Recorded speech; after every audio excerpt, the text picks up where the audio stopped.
Welcome guys, welcome. How are you feeling, bro? I'm feeling good. Oh? I'm feeling good. बिहान 4 बजे jacket स्याकेट लाएर trouser साउजर लाएर हामी कहाँ जानु ला होला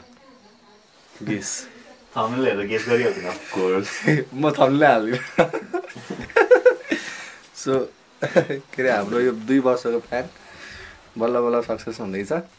अनि हामी चाहिँ we are excited about it. We are going to भैरवकुण्ड बिहान 4 बजे त्रिसा अल सेट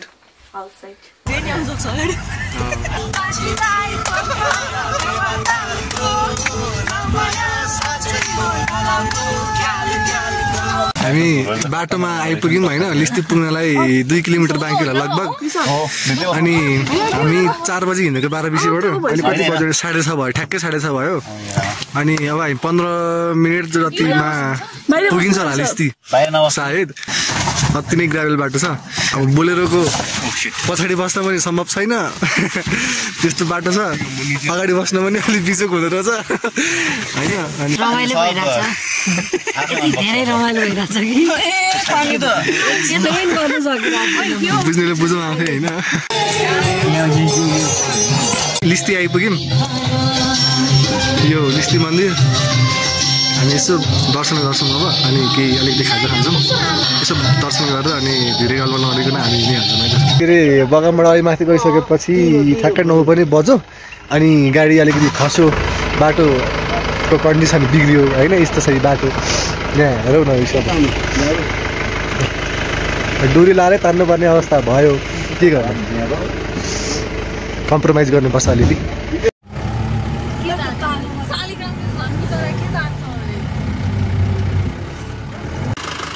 यो गाडी तानेन है सो हामी चाहिँ अब हाम्रो गाडीहरू तान्दा भएको छ सही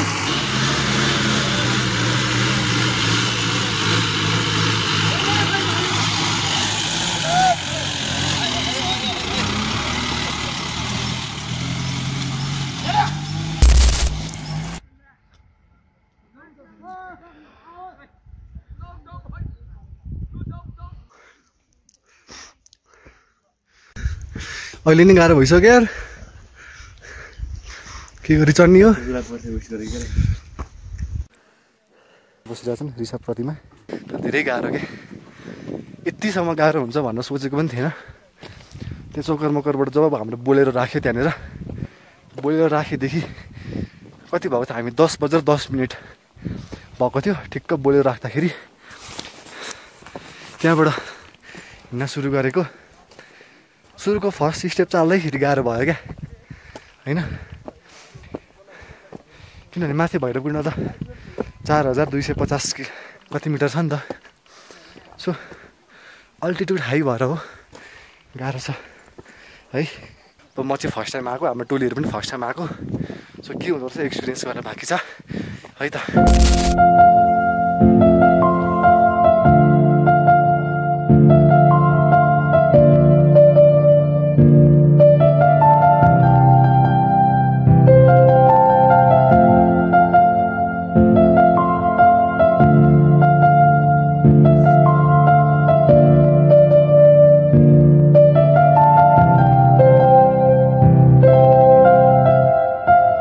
साढे 11 भयो होइन अनि उसो चाहिँ अति धेरै लाग्न थाल्यो अनि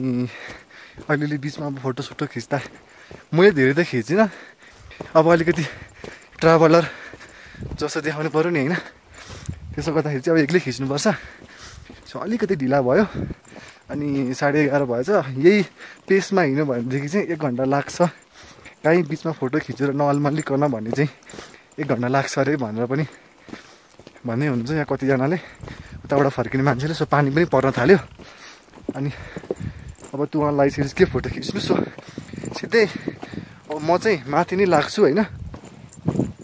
हाम्रो साथीहरू तलै हुनुहुन्छ ऋषभ प्रतिमा कृषा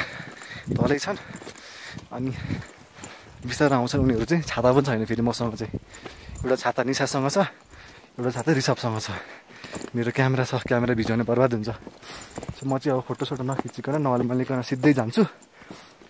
पानीले भेटाउँदैन होला दाइहरूले मकै भटमास दिनु भएको छ म चाहिँ चपाउँदै हिँड्दैछु होइन दामी छ गाइज हामी त आइपुग्यो त कुण्ड ठ्याक्क 2 घन्टामा 10 बजी हिँड्न थालेको 11:12 ल दिस इज भैरवकुण्ड है त गाइज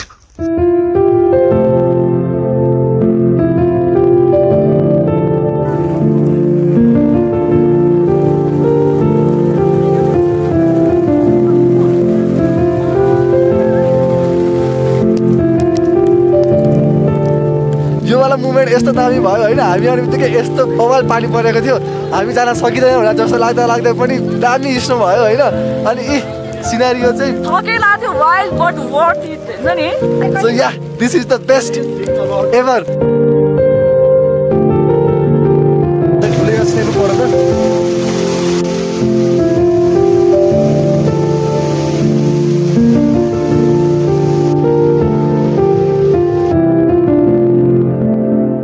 तपाईँले क्लियरली डिफ्रेन्स देख्न सक्नुहुन्छ होइन हामी जाँदाखेरिको वेदर र आउँदाखेरिको वेदरमा कति फरक भयो so what we can learn कि हामीलाई सुरुमा चोकर मोकरबाट चढ्दाखेरि एउटा खुड्किला चढ्दाखेरि पनि ल अब चाहिँ सक्दैन ल हाई अल्टिट्युड रहेछ लास्ट गाह्रो भयो यार भन्ने सास पनि फेर्न सकेको थिएन क्या चढ्नै सकेको थिएन होइन त्यसपछि हामी बिस्तारै स्ट्रगल गर्दै आयो अनि यहाँ आइसकेपछि जस एउटा वेदर हेर्नु न केही भन्नै पर्दैन क्या त्यो सेटिस्फ्याक्सन त्यो इन्जोयमेन्ट यहाँ आइसकेपछि चाहिँ हामीले जति सुरुमा गरेको एफोर्ट छ त्यो एफोर्टको रिजल्ट चाहिँ अभियसली आउँछ सुरुमा पानी त पर्दै थियो हामी जाँदाखेरि होइन अनि अहिले पानी पर्दै थियो ल अब चाहिँ पानी पर्छ ठुलै पानी पर्छ जस्तो लागिरहनु छाता पनि 2टा थियो भ्याइदिन्थ्यो नि त छाता 2टा भइसकेपछि अब हामी 5 जना छौँ अनि अलि ल्याङ हुने भयो यस्तो ठुलो पानी पऱ्यो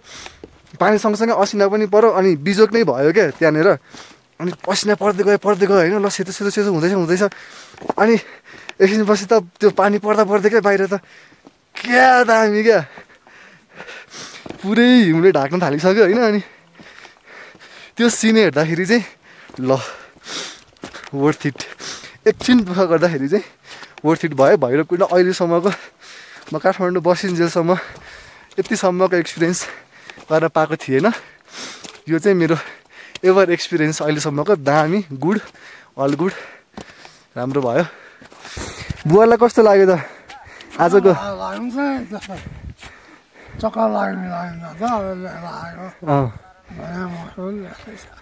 ठिक्क भन्नेलाई हिउँ पऱ्यो कस्तो राम्रो देखियो है पानी परेर चाहिँ अझ अलिक बिजोक भयो बिचमा अनि एकछिन पछि चाहिँ पानी रहिसकेपछि हिउँ देख्न पाउँदाखेरि चाहिँ अघि हामी जुन उकालो चढेको थियो नि उकालो चढ्दाखेरि दाइहरूले तपाईँको 2 घन्टा पुग्छ भनेको थियो नि त्यो उकालो यही हो उरालो आइपुग्यो अब फर्किँदाखेरि एकचोटि पनि बिचमा बिसेको छैन बिसाउनु त पर्ने हो 5 मिनट जति त खुट्टा त आमा रग भइसक्यो त यहाँ थरेर काम थालिसक्यो टेक्न पनि छोडिसक्यो अब चाहिँ यस्तो भएछ अलि तलतिर माथि चाहिँ बाक्लै परेको छ होइन अनि दाइहरू त्यहाँ पुग्नुभयो धेरै आइसकेँ हाम्रो गाडी जहाँ राखेको छ गाडी भएर आइपुग्यो होइन अब यहाँ भन्दा चाहिँ धेरै भिडियो बनाउने मसँग जोस पनि छैन ताकत पनि छैन होइन सो अहिलेलाई चाहिँ यति नै है त बाई टेक केयर